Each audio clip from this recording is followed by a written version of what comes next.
Hello and welcome to the Oregon Business Matters podcast, brought to you by Oregon Business and Industry, your statewide Chamber of Commerce.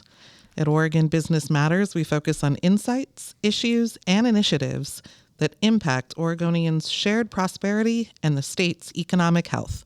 I'm Angela Wilhelms, President and CEO of OBI, and your host here at Oregon Business Matters.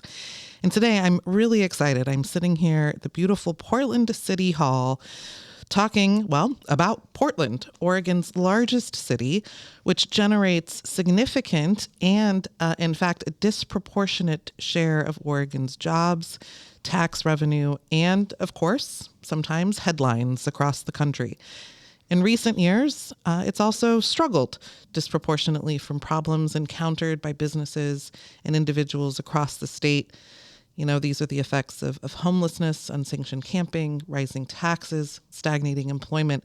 But today's conversation is an opportunity not just to talk about some of those challenges from a business community perspective, but also to talk about the opportunities and the bright spots here in the city.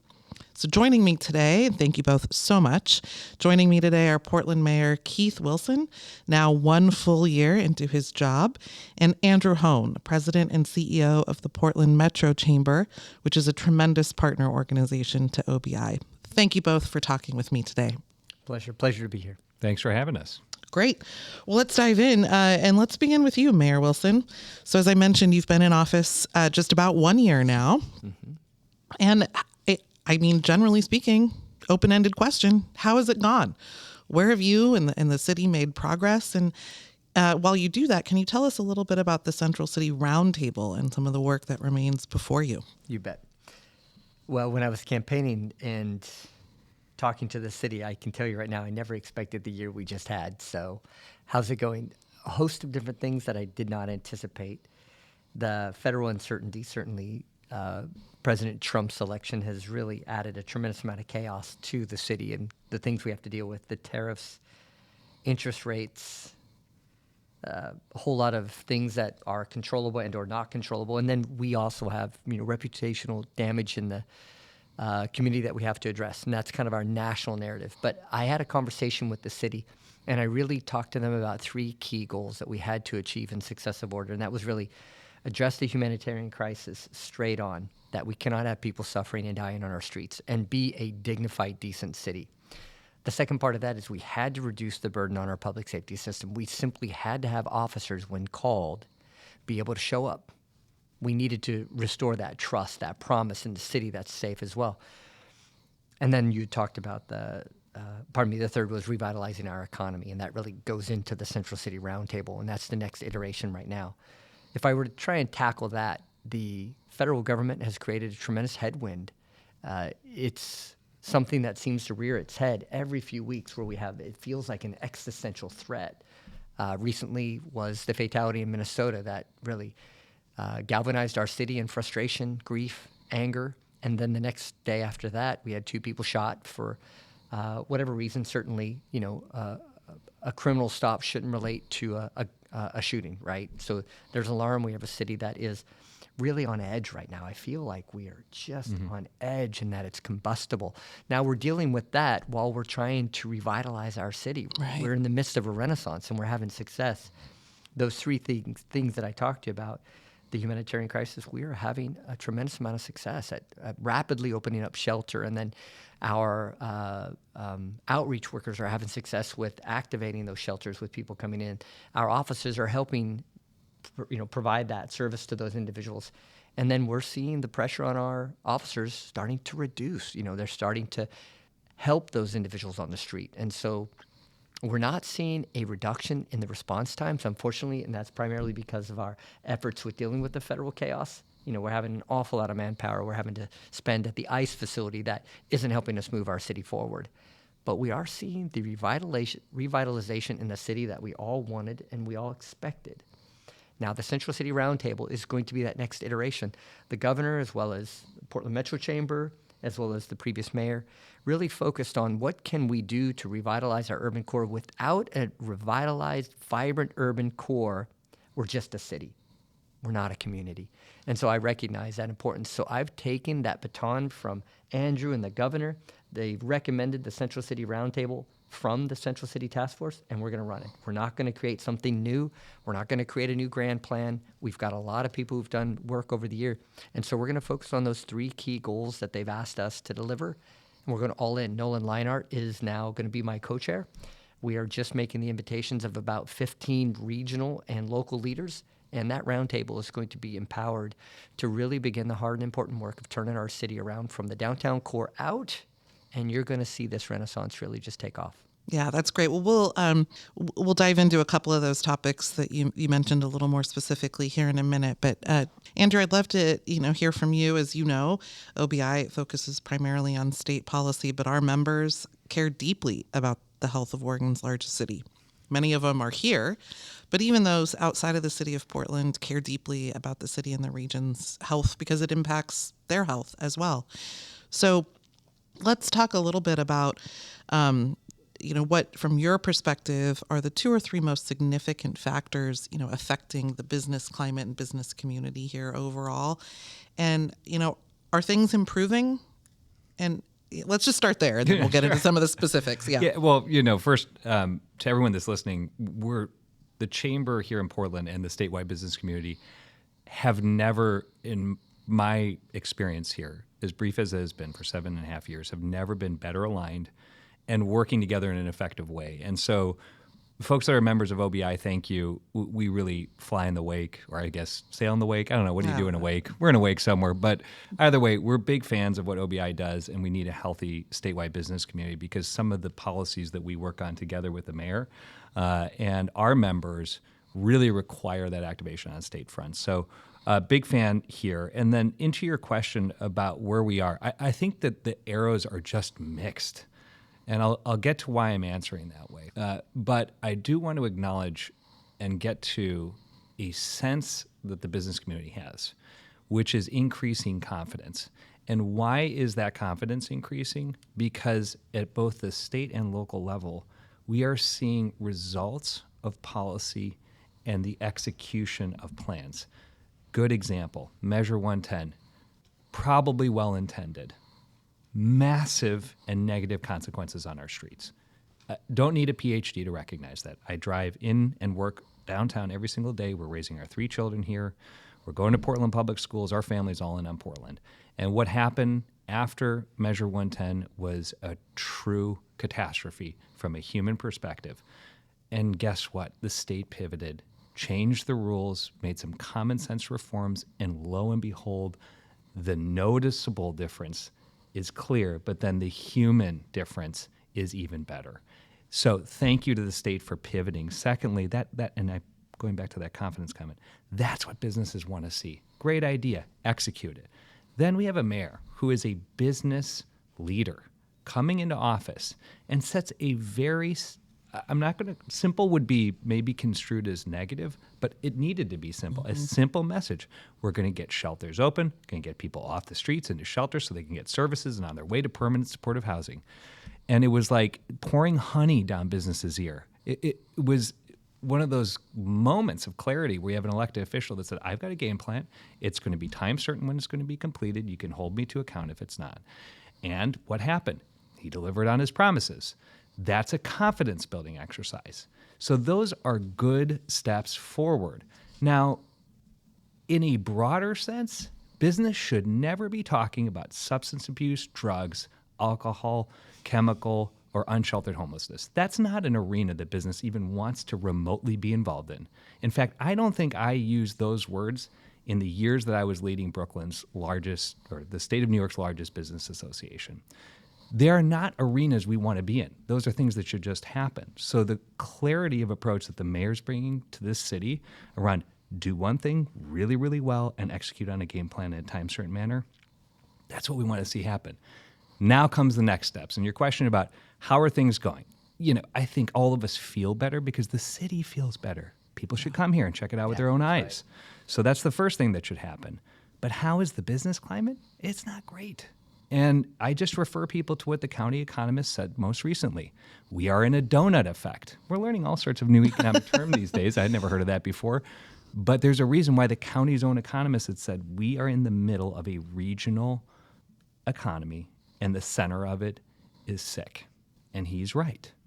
The same thing when we released information about what does it look like to be in a doom loop, which I know people don't like talking about, but there's a reason, because the economic conditions are extraordinarily challenging. So any business would not want to sugarcoat the answer. It's rough right now, but these confidence building steps are what is changing the dynamic, I think, in our community. And now we get to talk about the stuff we need to be talking about.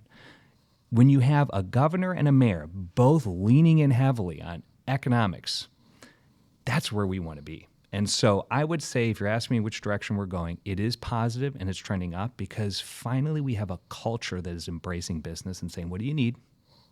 May not be able to boil these oceans overnight, but we're going to get to the root core of the problem, and then we're going to come up with solutions. I have confidence, especially in this mayor, who's, when he says something, he does it. And that is a big shift in the culture of our city and community. Yeah, I think one of the things that we've noticed too, and definitely since, and I think you've hit on it in an interesting way, is all too often in this city and in this state, in policy debates, most in the past, but not absent from the you present. You can say it out loud. But also in the present is this assumption that business is another thing.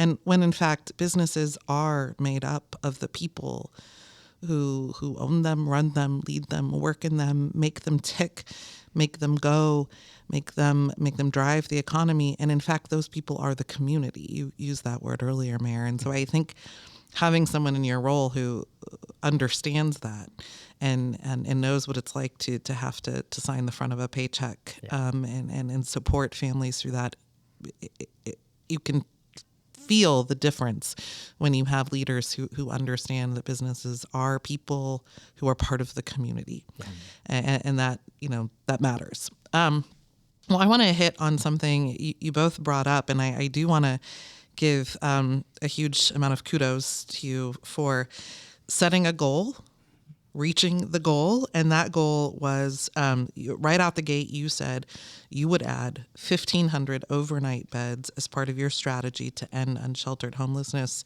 And I think a lot of people wondered if that was too lofty, but you did it. And you deserve congratulations for that. The Oregonian editorial said that Wilson's success in fulfilling his promise provides Portlanders a badly needed boost and hope that the city is finally on an upswing. And I think, Andrew, that's what you were getting at, is seeing that forward progress. So now that you reached that goal, you then are starting to take that next step, which is around the enforcement of the ban on unsanctioned camping. That's right. Early days, but how is that going? So first of all, the goal was simplistic because we needed to have a clear objective that was unrealistic, but we had to work relentless to get it. We had a end date by December 1st because the winter was coming up, and the team needed it. And I brought all 26 bureaus and programs and said, we have one crisis in the city. We're all going to deliver it. And that's the beauty of this new mayor, is as an executive mayor, I control the entire city apparatus, as opposed to 5 commissioners or 5 mini mayors. And we achieved it. Super happy about that. To Andrew's point, though, Measure 110, well-intentioned, but we signed that bill and we implemented almost immediately without having a plan put together on that. Completely different for what we did. We have a 6-point plan. First was we aren't going to hand out any more tents. The year prior to me taking office, we handed out 6,400 tents and 23,000 tarps. You cannot foster the behavior you're trying to end. County agreed, and they stopped doing that in April of last year. Second point was reunification. We wanted to reconnect people on the street that were lost or being held hostage with their families around the country. We're up to 235 souls to 44 different states. Wow. Take the pressure off of your city, that reunification, and it is going bonkers right now. We're getting about 14 people reunified every week. The third point of that plan is we had to rapidly ramp up shelter, and we've done it. We have about 200 to 250 empty beds every night, which we have to have empty beds. We never want to have a system that's at capacity because our system can't work then. The trust is lost in the city. The fourth is guidelines. We had shelters where people were staying in them for years, and we started adding stay limits. When we notified a gentleman last week that, I'm sorry, you've reached your stay limit, you're not engaging, you're not trying to move forward, he said, well, I'll go live with my brother. And we're like, that's good. He had been in the shelter for over 2 years. That's guidelines. That's just common compassion, but with accountability. The fifth is community standards. That's the point you said regarding how are we going with enforcing our laws on unsanctioned camping. It's going well. We flipped the script. Our officers were standing back and acting as security guards when we did a camp sweep, because that's all it was. We were just moving these people from one neighborhood to the other. We're not doing that anymore. We lead with the officers. They go and they immediately either cite for a infraction, but we immediately check and see if there's warrants. And the first week of the 100 campers that we contacted, 40 had warrants. We haven't been checking for warrants in 4 or 5 years. We've had so many people, bad actors, hiding in plain sight that weren't going into the system to resolve what was keeping them on the street. And in some cases, you had bad actors that were preying upon our community and often the houses, so folks. That's ending. And so the good part is when those 100 souls were contacted, 40 of them came into shelter. We've never had a week where so many people came into shelter because they didn't have an option at that point. It was being removed. You didn't have to move to the next block. It's time to come in. But if you have a warrant, warrants in Portland are no longer meaningless and court dates are no longer optional. That's because we trust the justice system and we're here to help. And then now the sixth point is housing. We have got to rapidly open up the vacancies because we don't want to be a shelter community. So it's all going well. The enforcement is only one part of that 6-point plan, and all 6 points are either almost, several are completed, some are partially completed, but we're working on that 6-point with this housing right now with as much effort as we did in the first year. So it's going really well. That's great. Well, again, congratulations and Thank you. And thank you. Yeah. Andrew, just with you really quickly, is there anything you want to add to this particular topic before we switch to a different policy area? Yeah, and I think it goes back to that original commentary around confidence. And I think if you look at Oregon, sort of Washington, California, Hawaii, number 1, 2, 3, depending on your point of view, in the nation, traditionally in the HUD point-in-time count proportionate share of unsheltered homeless individuals. So we've always been leading in how many people are on our streets. And how this impacts all of us is it goes back to evaluating our community from the perspective of whether or not we have it together enough to take care of the most vulnerable. And I'll never forget the day that I was informed by our affiliates, Downtown Portland Clean and Safe, that they had helped to deliver a baby on the streets of Portland. This is prior to Mayor Wilson being in the administration. And I think about that as a broken compact with civic society. That's the problem. And we failed to address it for so long that I think this sort of radical departure from accepting that status quo has been what has enlivened the discussion around homelessness. But to business, it's been heartening because when we bring our customers, concert goers, entertainment, the fun, the beauty, and the vibrancy of this city together, what they're seeing is a renewed compact with civic society saying we will no longer accept those conditions we previously saw on our streets. And so to me, that's the impact is we're sending that we don't take this lightly anymore. It's not a joke and it's not a political talking point. People shouldn't die on our streets. Babies shouldn't be delivered on our streets.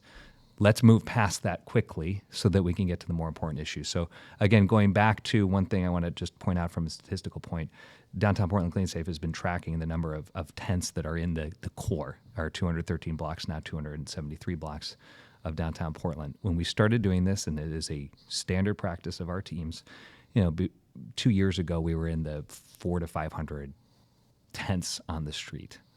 Now, at the last count, we're somewhere between 30 and 50. Right. That kind of progress, yes, it's visible. Yes, it's good for business, but it's so important for our city. It cannot be understated. That value is beyond comprehension because those are people that are now getting help, they're getting safe, and they're moving on to the next generation, the next best part of their life, we hope. That's pretty amazing, 70% reduction. Yep. And so, Andrew, I also want to just give him a shout out. We're going to be going out at 1 a.m.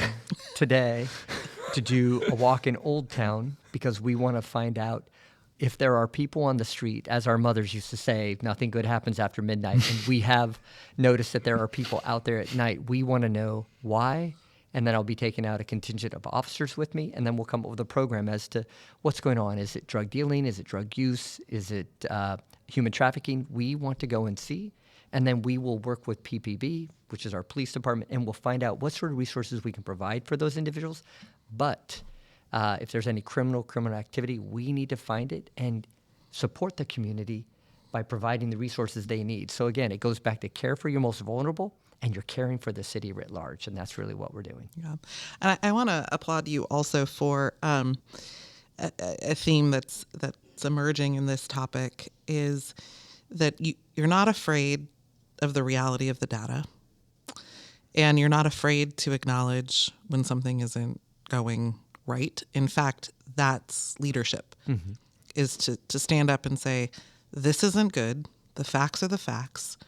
We have a problem and we need to fix it. And the fix is not only a collection of things we need to do proactively. Sometimes a component of the fix is undoing something or doing something differently than it has been done. And I think all too often, and we see this probably more acutely at the state level, to be perfectly candid with you, that there is a fear of undoing or changing, because that somehow implies weakness or an admission of having gotten it wrong, when in fact, that's leadership. Yeah. Assessing the situation based on the facts and then pivoting and or changing course or frankly just stopping. Yeah. So, but doing nothing is not a course of action. And I fear that when I took over the job, everybody was hoping it was going to change. It's going to get better next year. And I kept telling people, hope is not a course of action. What's your plan? What are your outcomes? And, you know, the good thing, and I'll riff off of that for a second, is everything I put forward, I was very clear with. We did the research, we looked at the data, but we moved forward. And we received attack after attack after attack. But I think people are starting to get confident, like, okay, he can take the pressure. We're going to move forward. We're going to try it. We'll adjust. And everybody's starting to see, okay, we know what we're doing, or if we don't know, we're fixing it as we go along. And I think there's a confidence in the city now, to what Andrew was saying, that no, it's not all perfect, but we see the direction and we see profound decisions being made, sticking to those decisions, carrying through, and then locking in your win and moving forward. I think the city's I've been really heartened this last 6 months. We took a tremendous amount of withering hits this first 6 or 7 months, but I think we've reached a certain point where people are beginning to trust good government, and that's really important. It is, and you're never going to make everybody happy. Nope. So I think accepting that as well and moving forward when you know you need to is great. I want to, okay, look, this is going to be predictable, so we don't need to spend a ton of time on this topic, but I would probably get fired if I didn't raise the question. So I do want to talk a little bit about the city's tax burden, another major struggle, and then we'll pivot to some future focused opportunities. I don't need to share with you all, and probably not with our listeners, some of the statistics about the, Portland's marginal income tax rate being effectively the highest in the country, and the increase in the business tax burden, 82% just between 2019 and 2023 here in the city. And we could go on and on, but I do want to hear from both of you, and maybe we'll start with you, Andrew, but I want to hear from both of you about the effect that the tax structure, and I'm talking about the layered tax structure. This isn't just the city's fault, right? But the tax structure, the effect it's having on the businesses, the business climate, and what you'd like to see happen and change, and then we'll have the mayor share his thoughts as well. Sure. Well, look, I will do two stats because they're yours. But they are important. They're yours. Well, thank you. Yeah, if they're ours, by all means. And if you don't know this, OBI produces the tax burden sort of report every 2 years or so, and the most recent one was published in 2024. And the two numbers that stick out, so I'm going to read it straight. Oregon state business taxes have increased by $3.4 billion, or 77%, between 2019 and 2023. Local taxes paid by Portland businesses have increased 82% since 2019. And in the city of Portland, business taxes grew, collections 85.6% between 19 and 23, accounting for 51% of all taxes paid to the city. So let's evaluate that. We're looking at over 150% increase on taxes on businesses in our community in terms of the collections going to our public entities, both at the city and state level. In aggregate, that's a lot. The rapidity of the increase is enormous. And I don't think there's a business or a community member that could look around and say, hey, if you are nearly doubling the amount of resources you're paying, you should generally maybe expect a doubling in the quality of services. And we can all, I think, very honestly admit that isn't even close. Yeah.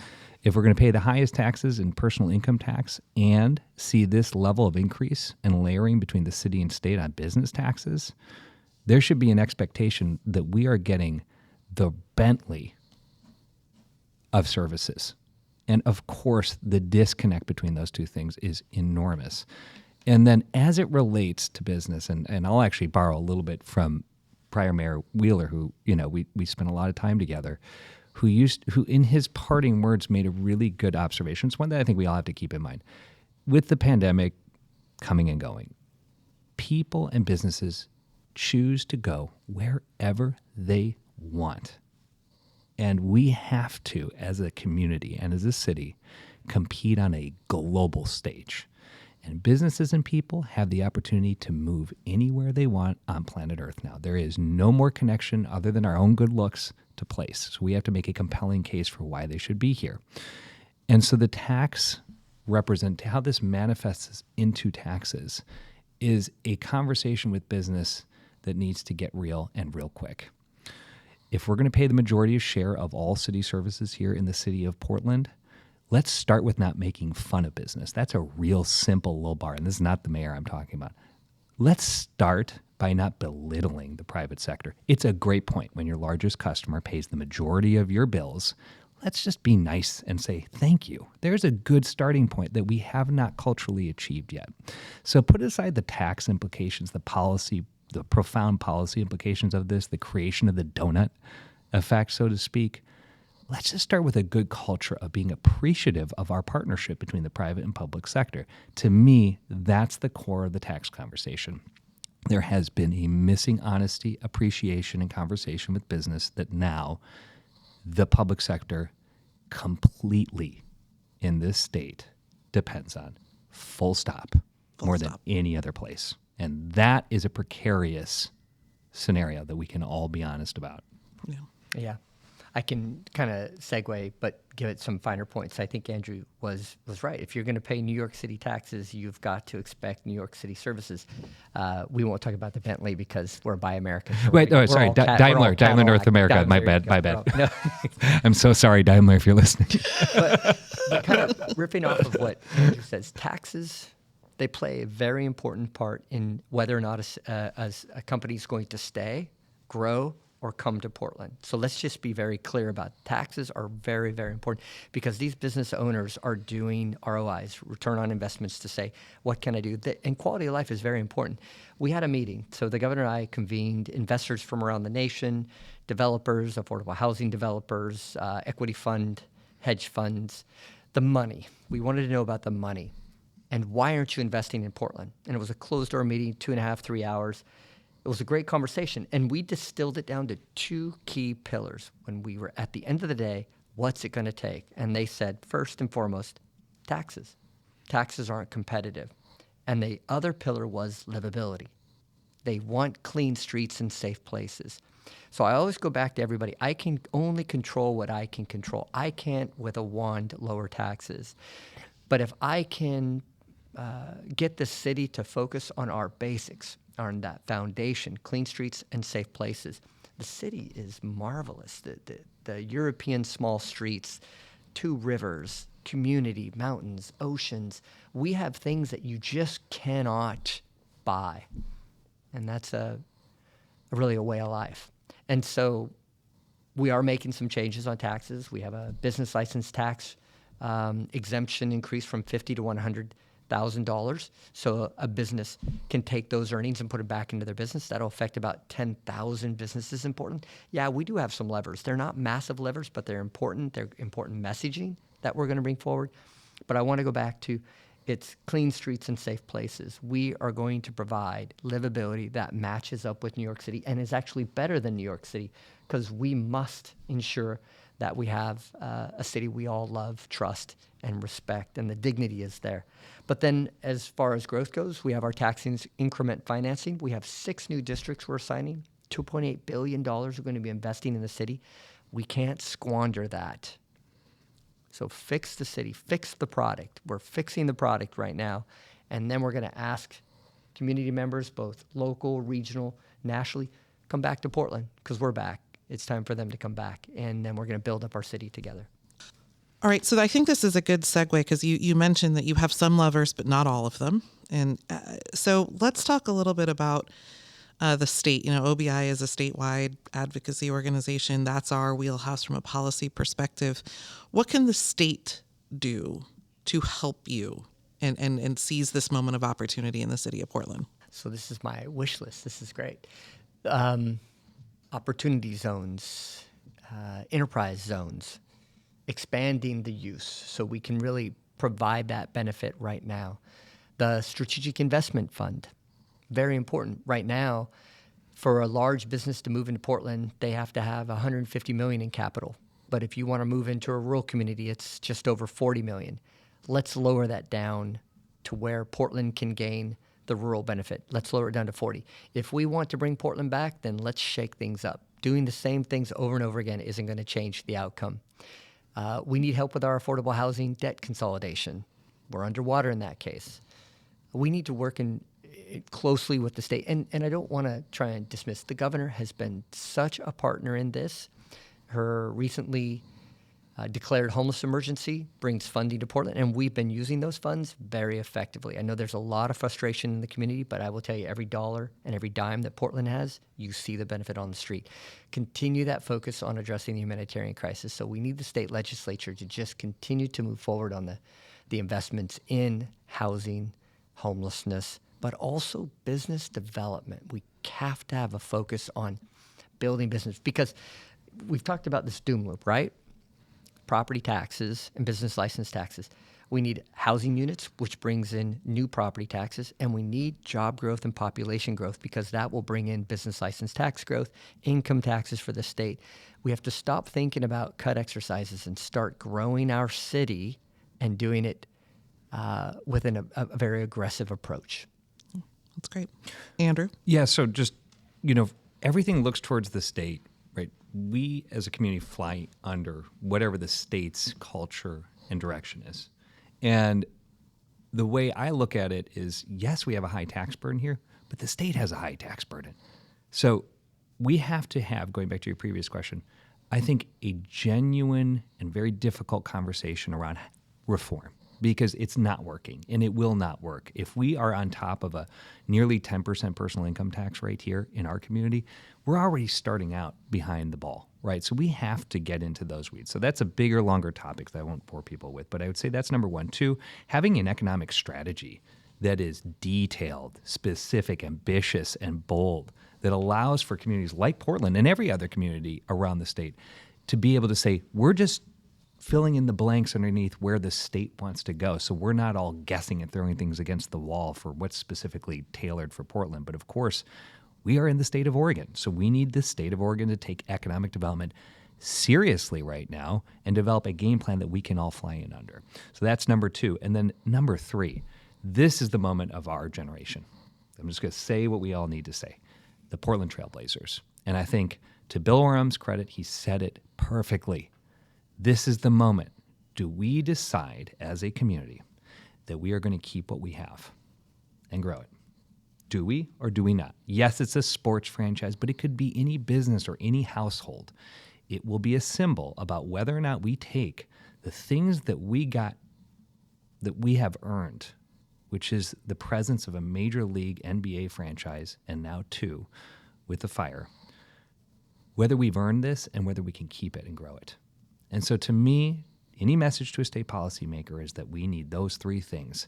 Let's use the Blazers as the example and the opportunity to lean in to keeping business here, which that should be the first, second, and third thing that you do in any conversations. Keep what you have and care for it. Yeah. Well, I mean that we probably ought to do a podcast on that That alone. Because it is. I big was a topic, basketball and player at Never. You actually just That piqued never my. I happened. thought I knew Andrew pretty well, No. but this is going to surprise me too. False. So okay, you are very busy men, and I need to let you get back to your day jobs. But before I go, I have to ask, and generally, is there anything else you want our listeners to know? But really, with an eye toward, there is so much to love about the city and the region. I grew up here. I love it here, and I'm optimistic and hopeful.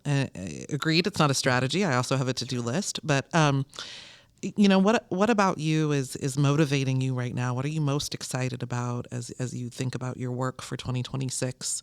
And we'll start with you, Mayor, and then Andrew will let you go. I would say just let's use last year as the springboard. We accomplished something that no American city has ever accomplished. It just shows that we can do big things. And what I wanted to just provide to you and your listeners is, first of all, the red carpet is out. I'm good friends with Dan Duran, who is a commissioner in Umatilla County. He brought in a truckload of watermelons and potatoes, and we had the bounty of Umatilla County at the Portland Pioneer Courthouse Square, and we matched up those farmers with chefs, 10 chefs, and we just had these appetizers in the middle of the square. It was a party, and I just remember the Mayor Hermiston coming up to me. I had no idea Portland was this beautiful, and all the commissioners said the same thing. We had so many people just say, I didn't know. We want to let everybody know in Oregon, Portland's open. We're your living room. It's time to come back. And that's manifested with numbers. We had a 20% increase in downtown foot traffic in the Pioneer Courthouse Square over the Thanksgiving weekend. It is beautiful. It is clean. It is safe. And it is remarkable. I'm just asking everybody to come back and see for yourself. And I think you'll be pleasantly surprised. That's great. Andrew? Yeah, and I'll build on that because between this recording and this week, we'll release our annual foot traffic numbers. And the good news is that the entirety of the year saw a massive increase in foot traffic in downtown. And specifically, the things that blew my mind away were, for the first time ever, we're seeing consistent outperformance of 2019, which is pre-pandemic levels, in one area specifically, weekends. Because we like to party. That's right. And so everybody should come down and party with us. And so I would just invite everybody similar to the Mayor, because there's such great things to do here now. We've really got our vibe back in terms of the hospitality and celebratory areas of our city. The thing that I would also say, which gives me great hope and optimism, is that this is the moment that, I don't want to say legends are made, but in some senses, for those of us who live through these really, really exceptionally difficult moments, because this is one, this is a real moment for our city and state. Did we put on our big person pants? And did we fix the foundational problems that we know we have? These aren't secrets. Setting up for future generations all the same splendor that we got to enjoy. That's right. And so to me, I get so excited because we do have a blank canvas. It's not just the red carpet. It's we get to do it together and really fix some of the challenges that we face. And I think that we will be successful. It's just going to be hard. It's going to be painful. But it gives me nothing but optimism to think that we get to do this work, that we get to live through this moment. That's so right. I'm grateful. Angela, I think I'll put a finer point on this. Portland is open for business. Amen. I love it. I love it. And Oregon is open for business too. Here, I will here. say it even if others won't. So Portland Mayor Keith Wilson, Portland Metro Chamber President and CEO Andrew Hoan, thank you both for your time, for your leadership, for your commitment to this community. We can't do it without you in the roles that you're in. So thank you very much for joining us here today. And listeners, thank you for tuning in. The Oregon Business Matters podcast is a production of Oregon Business and Industry, the statewide Chamber of Commerce, and our episodes can be found on all the top podcast platforms, including Spotify, Apple, and YouTube. And for more information about OBI, visit OregonBusinessIndustry.com. Thank you very much. Thank you. Thank you.